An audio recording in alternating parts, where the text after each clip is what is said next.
to Hawk Talks, the YouTube show about all things digital advertising. I'm Dan Pratt. And I'm Todd Saunders. And today we're talking about 5 essential B2B AdWords strategies all marketers need to know. A common question that we get from a lot of the B2B companies that sign up for AdHawk is AdWords good for B2B businesses? And the answer is pretty simple. It is. You just need to deploy the right strategies to make it work for that specific type of business. Yeah, the first thing you should do before diving into building an AdWords account or talking about strategy is you should first figure out what success looks like. So what does success mean to you?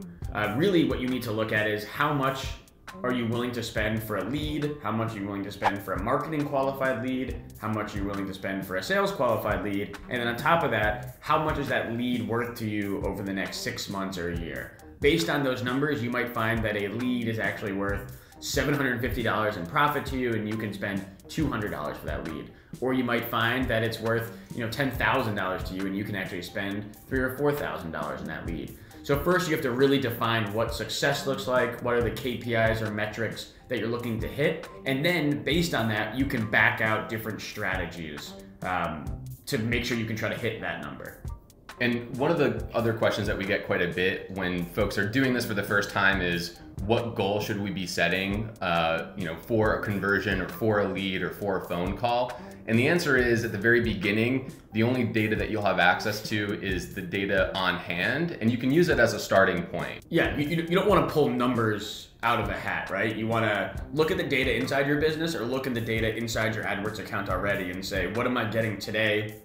Am I happy with it? Am I profitable with it? And then if you're getting $100 CPA today, it's not reasonable to say, okay, tomorrow I want $10 CPA. Essential B2B AdWords strategy number 2 is strategic remarketing.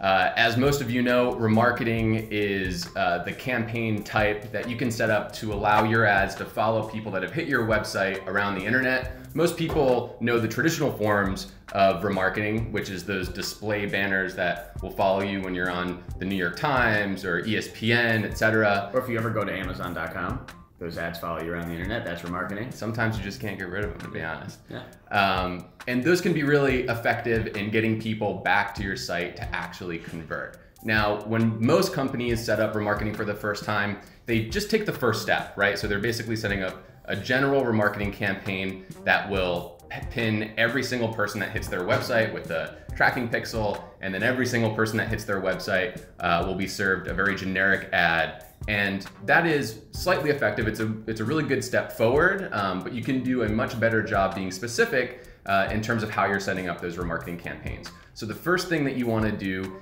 is break up your marketing list by looking at all the folks that have hit your website and where they landed in terms of the funnel of your site. So if they just hit the welcome page, you can qualify those customers as being not super engaged. And so when you set up a remarketing campaign for those customers specifically, you can set those bids in a way that's not super aggressive. To bring that back to B2B for your business, so if someone gets to your website but doesn't fill out the form, you might want to bid a little bit less, put less budget towards them in a marketing campaign, and make sure your ads say a different message than what they're getting currently. They went to your site, they weren't interested, maybe it was the price, maybe it was the messaging. So make sure when you remarket these people, you give them a different message.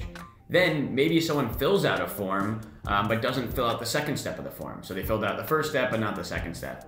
You can remarket to that person, bid a little bit higher because they're a little bit more qualified than someone that didn't fill out a form. And maybe the message to them is, hey, don't forget to fill out the second form, or hey, don't forget, if you fill out the second form, you get 25% off. So really tailor the messaging based on where the customer is in the life cycle of them being a lead, and then use your budget appropriately. Most budget being the closest they are to converting, least budget, they hit the website and didn't really do anything. One other interesting thing that you can do remarketing is remarketing on YouTube. So if you're a B2B business that has experience serving television ads, but you want to be a little bit more specific in terms of the people that are actually viewing that content, you can set up a remarketing campaign that focuses its attention on pre-roll video ads on YouTube. So once you have an understanding of how much you're willing to spend for that qualified lead, the next thing that you're going to want to say is, okay, well, how do I drive this traffic profitably? So I'll give you an example for our business, as we're a B2B business as well. So if we want to bid on the keywords AdWords software, Facebook software, those clicks are $30, $40 a click. Based on our experience, we know what our conversion rates are, and that's actually not profitable for us. However, if we bid on competitors, those clicks are $6, $7, $8, $9, and when we do the math, the conversion rate is a little bit lower, but it actually turns out that those leads are more profitable for us. And again, this ties back to we know how much we need to get a lead for in order to maintain profitability. So after you've decided which keywords are right for you, whether it's competitor keywords or bottom of the funnel keywords, you then want to make sure you add ad extensions to all of your campaigns. So in a nutshell, ad extensions do a couple of things. Number one, they make your ad bigger. Everyone wants to take up more real estate on the page. It doesn't allow your competitors that much real estate, so that's number one. Number two, ad extensions are included in quality score. So if the more ad extensions you have, the higher your quality score will be, the lower your cost per click, and hopefully the lower your cost per conversion. So to get more concrete, I'll give you some examples on how to use extensions. Let's say we're bidding on the keyword AdWords software. We'll want to make sure our site link extensions all talk about AdWords and they take people to pages on our site that we think that person might be interested in.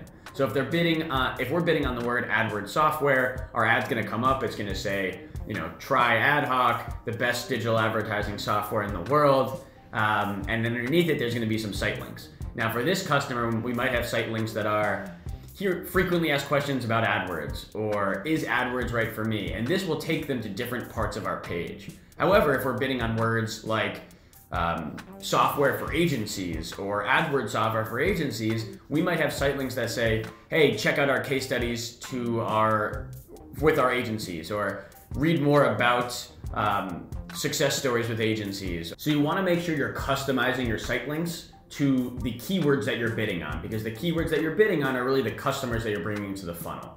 So a good example would be if we're bidding on the keyword AdWords software, we want to make sure all of our site links are about AdWords. If we're bidding on the keyword Facebook software, we want to make sure all of our site links answer questions that a Facebook advertiser might want to know.